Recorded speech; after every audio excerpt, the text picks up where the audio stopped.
대개의 경우는 안티가 생기는 것은 반가운 일이 아닙니다. 하지만 저같이 유튜브를 막 시작하는 사람들에게는 사실 안티도 반갑습니다. 그 이유는 댓글에 어떤 글을 쓰시든 제 영상에 관심을 가져주시는 것만으로도 감사하기 때문입니다. 어떤 분이 댓글에 제가 믿음이 없어서 11조를 반대한다 또는 안 한다 이런 식으로 말씀하셨는데 그분 말씀이 맞습니다. 저는 믿음이 없어서 11조를 하지 않습니다.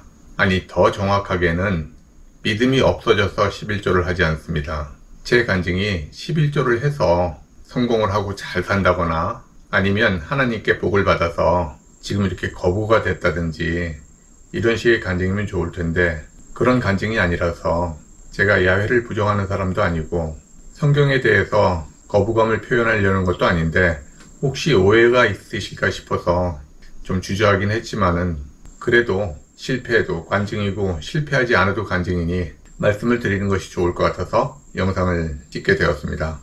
바울 사도께서 본인은 바리새인 중에 바리새인이라고 말씀하셨는데 저는 한때 자타가 공인하는 개신교인 중에 개신교인이었습니다. 영어로 크리스티아니티라고 말하는 기독교는 크게 두 종류의 종교로 나누어집니다. 첫째는 구교라고 불리는 가톨릭이고 두 번째는 신교라고 불리는 개신교입니다. 가톨릭과 개신교에서 요구하는 신앙생활의 모습은 다르고 제시하는 방향도 다릅니다. 제가 왜 개신교인 중에 개신교인이라고 말씀드리냐 하면은 제가 이렇게 신앙생활을 했기 때문입니다. 저는 제가 다니던 교회에 성가대였고 테너 솔리스트였습니다. 그래서 매월 월초가 되면은 새벽 4시 30분에 교회에 가서 저녁 예배가 끝나는 오후 8시까지 늘 교회에 있었습니다. 그렇지 않아도 마찬가지인 게 주일이 되면은 9시 정도부터 교회에 가서 늘 8시까지 교회에 있었으니까 주일이 되면 11시간 정도를 항상 교회에서 머물렀습니다. 그리고 수요 예배와 금요 기도회를 한 번도 빠지지 않고 참석을 했는데 어떤 날은 회사에서 일을 하다가 교회 갈 시간이 되면은 노트북을 그냥 덮어버리고 교회로 달려갔습니다. 3년 동안 출장을 간 때를 제외하면 한 번도 빠지지 않고 새벽 기도회에 참석을 했고 그리고 또한 매 예배마다 헌금을 드렸습니다. 직장 생활하는 남자가 주일날은 새벽 4시 반부터 8시까지 수요 예배, 금요 기도회를 한 번도 빠지지 않고 새벽 기도를 매일같이 3년 동안 참석을 했고 매 예배마다 헌금을 드렸으면은 교회에서 요구하는 덕목은 모두 지킨 셈이라고 생각합니다. 그리고 1년에 2번씩 담임 목사 내외를 비즈니스 클래스를 모시고 해외 선교를 다녀왔습니다. 선교를 동행해서 미국, 태국, 말레이시아, 인도네시아, 일본, 프랑스, 대만 등지에서 찬양을 했고 또 간증을 했습니다. 대만 집회의 경우에는 교회 담임 목사와 여러 명의 해외 선교사들과 함께 집회를 했었는데 제가 주최 교회에서 주일 본예배 설교를 하기도 했습니다. 11조를 할 믿음이 없어서 11조를 반대한다고 하신 데 대한 반론은 저는 2000년대 초중반에 교회 재정의 10% 이상을 헌금을 했습니다. 그러니까 혼자서 1000명 정도가 출석하는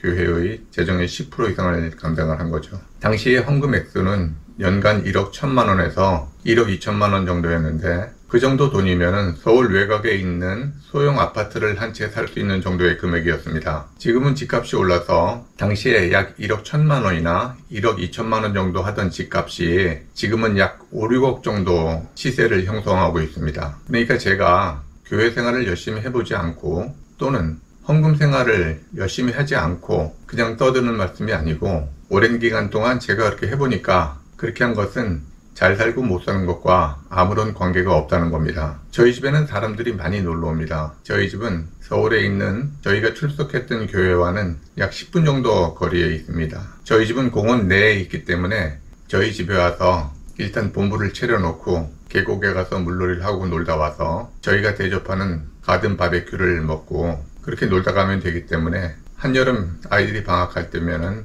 교인들도 그렇고 다른 지인들도 그렇고 줄을 서서 예약을 하고 저희 집에 놀러 옵니다. 물론 저희 부부도 기쁜 마음으로 늘 대접을 했습니다. 우리가 한우를 먹으면 한우를 대접하고 우리가 수입고기를 먹으면 수입고기를 대접하고 우리가 평소에 돼지고기를 먹으면은 저희가 먹는 것과 똑같은 돼지고기를 대접한다고 늘 생각했고 지금도 그렇게 하고 있습니다. 귀한 손님이 왔다고 더 좋은 곳으로 대접하지도 않고 조금 덜 귀한 손님이 왔다고 좀 덜 좋은 곳으로 대접하지 않고 늘 저희가 먹는 수준 그대로 대접을 했습니다. 그리고 이 집을 짓게 된 동기도 처음에는 교회 앞에 오피스텔을 하나 사서 해외 선교사들이나 아니면 교회 손님들이 오면 숙소로 제공해 드렸었는데, 가족들과 함께 오시는 분들은 오피스텔이 좀 좁은 것 같아서 이 집을 짓게 되었습니다. 이 집은 건평이 80평입니다. 그러니까 실내가 80평이라서 아파트로 치면 100 몇십 평 정도 되는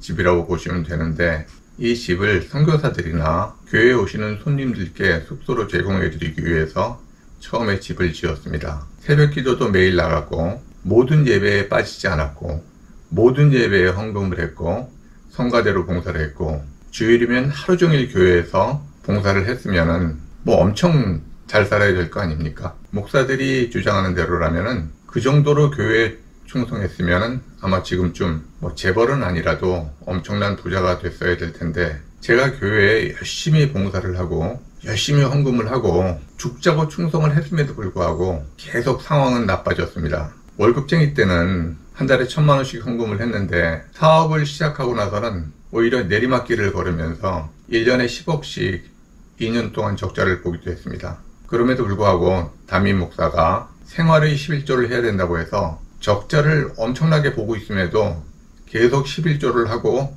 헌금을 했습니다. 교회를 떠난 지 10년도 더 지났는데 아직도 저희 집에는 예전 교회 교인들이 많이 놀러 오십니다. 물론 수수깡 여사와 친분 관계가 있으신 분들이 많이 오지만은, 그렇지 않아도 저희 집에 와서 이런저런 교회에 대한 이야기라든지 또 때로는 성경 이야기도 함께 나누고 가시곤 합니다. 그리고 어떤 분들은 저희 집에서 가정교회를 하자고 말씀하시는 분들도 계시는데, 저는 전혀 그럴 생각은 없습니다. 그래서 그런 분들께는 예배는 교회에서 하고 생각날 때면 저희 집에 찾아오셔서 식사도 함께 하시고 성경 이야기도 하자고 그렇게 말씀을 드립니다. 찾아오시는 분들 중에서는 가끔 장로님은 예전에 교회를 열심히 섬기셨기 때문에 지금도 이렇게 잘 사신다고 말씀하십니다. 맞는 말씀일 수도 있고 틀린 말씀일 수도 있습니다. 다른 분들이 보실 때는 여전히 잘 살고 있습니다. 코로나 이전에는 1년에 2-3번씩 해외여행을 다녔고 먹고 사는 것도 그럭저럭 잘 먹고 삽니다. 그리고 코로나가 풀릴 쯤 돼서 터키도 한 달 다녀왔고, 다음 달에는 바르샤바하고 인근 국가들을 50일 정도 여행할 생각입니다. 12월에는 라오스를 갈 것이고, 내년 5월경에는 스코틀랜드를 가볼까 하고 생각도 합니다. 물론 저희 부부는 여행을 가면 항상 비즈니스 클래스를 타고 다닙니다. 그러니까 다른 분들이 볼 때는 여전히 잘 살고 있는 걸로 보이실 겁니다. 저희 아들이 다 컸으니 특별히 교육을 위해서 들어갈 돈도 없고, 그리고 식구가 2식구뿐이니까 다른 사람들보다 많이 먹고 잘 먹는다고 해봐야 식비는 크게 많이 들어가지 않습니다. 지금도 종부세 내느라고 머리가 아프고 부담이 큰데 집을 더 살 이유도 없습니다. 그리고 저축을 할 필요나 이유도 없고요. 저는 직장 생활하면서 국민연금을 많이 냈기 때문에 지금 우리나라에서 최고 수준으로 국민연금을 받습니다. 그리고 임대료도 나오고 하는 사업도 적자는 아니기 때문에 직원들 풍부히 나눠주고도 어느 정도 수익이 있습니다. 그러니까 남들 눈에는 잘 살아 보이는 것이지, 제가 예전에 교회에다 잘하고 목사에게 잘하고 헌금 많이 하고 열심히 교회에 나가서 그 덕분에 잘 사는 건 절대 아니라고 생각합니다. 헌금을 많이 하든 교회에 충성을 하든 목사를 잘 섬기든 그건 개개인들이 결정할 일입니다. 하지만 성경에도 11조를 내라는 말이 없고, 제가 주변의 여러 사람들과 또 저의 경우를 비추어 봐도 11조를 했다고 특별히 받는 혜택이나 복이 없습니다. 수익의 10%는 상당히 큰 돈입니다. 그 큰 돈을 야훼께서 우리에게 명령하신 대로 쓰셨으면 좋겠습니다. 수입의 6.66%는 가족들을 위해서 특별한 것도 드시고 외식도 하시고 여행도 하시고 취미생활도 하시고 영화나 연극, 음악회에 가셔도 좋습니다. 그리고 3.33%는 하나님께서 말씀하신 대로 세금도 내고 교회에 연보도 하고 이웃도 섬기고, 그러면 하나님이 복을 주실 겁니다. 왜냐하면 하나님이 말씀하신 대로 했고, 그렇게 하면 하나님께서 복을 주신다고 말씀하셨습니다. 재밌는 이야기가, 예전 교인 중에서 짠돌이가 한 명 있는데 그 사람은 사는 게 넉넉한데도 절대 밥값을 내거나 대접을 하지 않습니다. 그래서 그 사람 와이프가 그 사람에게 이야기했답니다. 늘 유장로님께 얻어먹는 것이 미안하니까 당신도 한번 돈을 내라, 이렇게 이야기했더니 그 남편이 이렇게 대답했답니다. 유장로는 이웃을 대접하는 게 11조 생활을 하는 거니까 얻어먹어도 괜찮다, 이렇게 이야기했답니다. 제 실패한 간증이었습니다. 11조를 열심히 했고 헌금 생활도 열심히 했고 교회 생활도 열심히 했고 목사도 열심히 섬겼는데 결론은 지금도 남들 보기에는 잘 살아 보이지만은 예전처럼 교회에다 한 달에 1,000만 원씩 헌금할 여력은 없습니다. 결론은 11조를 하셔도 자유고 한 달에 1,000만 원을 헌금하셔도 자유지만은 하나님은 결코 그것을 가지고 사랑하는 자녀들을 평가하지 않는다는 겁니다. 돈 들여가면서 칭찬받지 못할 짓은 안 하시는 게 좋을 것 같습니다. 제 생각입니다.